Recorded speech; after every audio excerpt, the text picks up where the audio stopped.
Against the light-colored background, the letters ACB. Below each letter is its corresponding Braille cell. Together for a bright future. Meet ACB board member Rachel Schroeder with ACB president Dan Spoon. Dan is a white, middle-aged, and clean-shaven man, balding and with white hair at his temples. He wears a red sports shirt. Welcome, Rachel Schroeder, who was elected to our ACB Board of Directors in 2022 from Springfield, Illinois. Hello, Rachel. How are you doing today? Hello, Dan. I'm good. Glad to be here. In full disclosure, Rachel and I go back, 26 years? You actually were at Leslie and I's wedding at Mead Gardens in Winter Park, Florida. Right.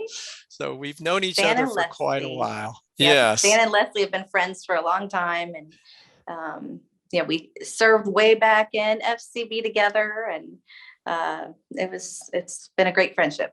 It is quite a journey and a ride. Who knew? We had no idea that we would end up in these leadership positions 25 years ago, right? Did we? Wow. But hey, Rachel, so tell us a little bit about your kind of vision loss journey. How did you kind of grow up with your vision loss, and how did that kind of shape the wonderful woman that you've become? Rachel is a white woman and has long, dark hair with a hint of white at the top center. She wears a black embroidered top. Well, thank you for the compliment. My vision loss was from birth. I'm an ROP baby.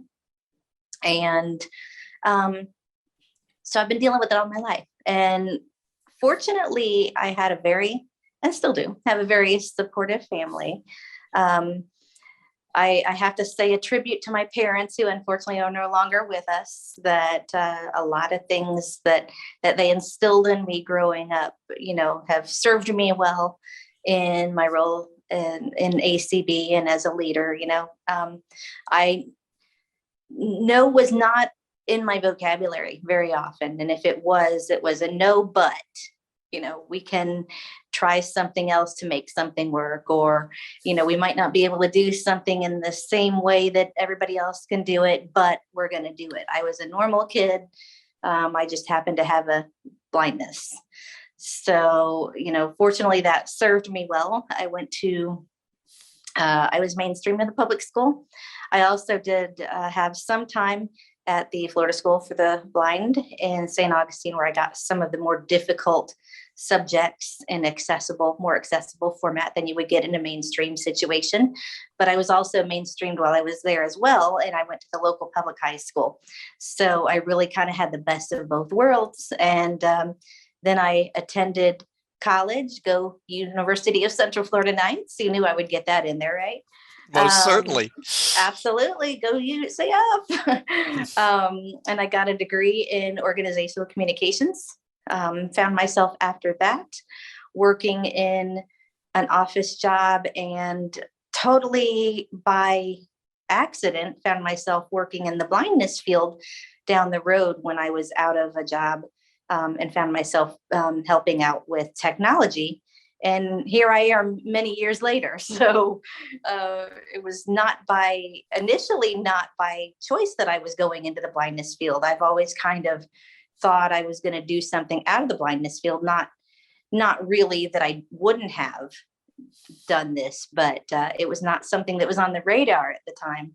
And, I guess because so much of my childhood, I was with sighted kids and all that. I just kind of figured that's what I would end up doing, but I'm very happy to be doing technology and the assistive technology space as an assistive technology specialist with the Illinois Assistive Technology Program. So I've been very fortunate and have, been able to really deal with any kind of challenges that came my way. And, vision loss is just one of those things that, it can be difficult and inconvenient at times, but I pretty much do anything I want to do, maybe just in a different way.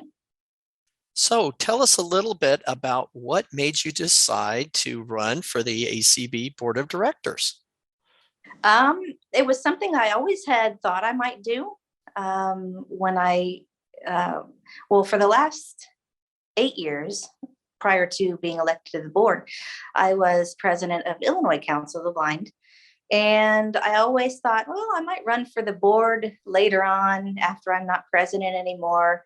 And so that was kind of always on the radar, but I always kind of felt like I need to take care of my state first, because that's my first obligation. And even though I was and have been on ACB committees, I felt like, you know, putting any more time into national would take away from what I needed to do for the state. But once I wasn't president of the state anymore, that opened up my opportunity. Congratulations. We're glad you got elected as well.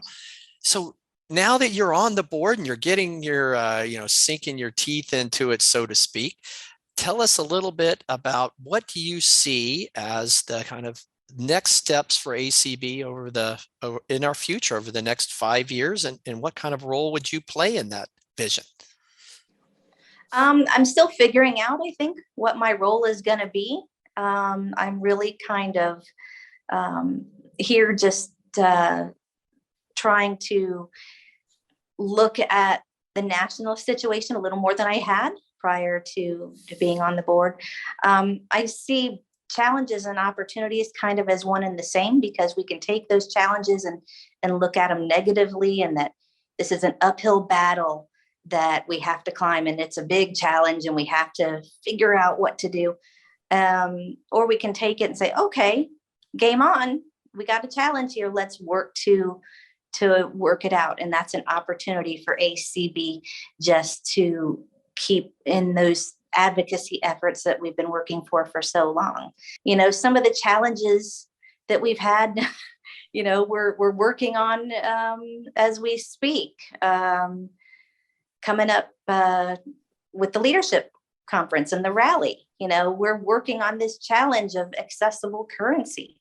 We are getting ACB out there, we're getting ourselves out there, and we're letting people know that this is something that needs to happen. And, I think that's great. It certainly has been a challenge, as we know, like the past, 15 years, when it was said that this was going to happen, and we're still waiting. So, we've got challenges in the initiatives, that we're working on. We're constantly out there trying to let people know that we need access to information, access to health information through fitness equipment and medical equipment and that kind of thing. So those are challenges that we certainly face, but we have opportunities to work on them. And that's something that, I'm certainly looking forward to helping with. And also accessible websites and the technology, video technology and that kind of thing. It's a great time to be part of ACB and part of the board, because the ability exists to have all this stuff happen. It's just a matter of trying to get everything in place for it to happen. So it's exciting. And Rachel, you're a single mom with a beautiful 8-year-old daughter, Delaney. So what do you guys do for fun? When I'm not in an ACB meeting and she says, "Mom, you got another meeting?" Although she kind of gets in on the meetings too. I think she's going to be involved in ACB herself. But a lot of times I'm out trying to do stuff with her. This is a great time in her life. She's 8 years old. She's a kid, and I want to be able to spend every bit of time I can with her. We're kind of really excited because she's really kind of taken a liking to local theater. And so she's probably going to be auditioning in the next week or two for a spot to be in a local production of one of the theater events this summer. So I love doing that kind of stuff with her. I love, hanging out with friends, of course, and just being mom. And when I get a chance to read, I love to do that. Music. I have a radio show that I have on ACB Media right now, although we're trying to revamp it a little bit. And I also do a radio show for a station with some friends of mine from the UK. So I kind of stay in radio as well still. And my time is busy for sure. Well, thank you, Rachel. Thanks for being on our ACB Board of Directors and sharing your time, talent, and treasure with the American Council of the Blind. I'm very happy to do it. Thank you, ACB.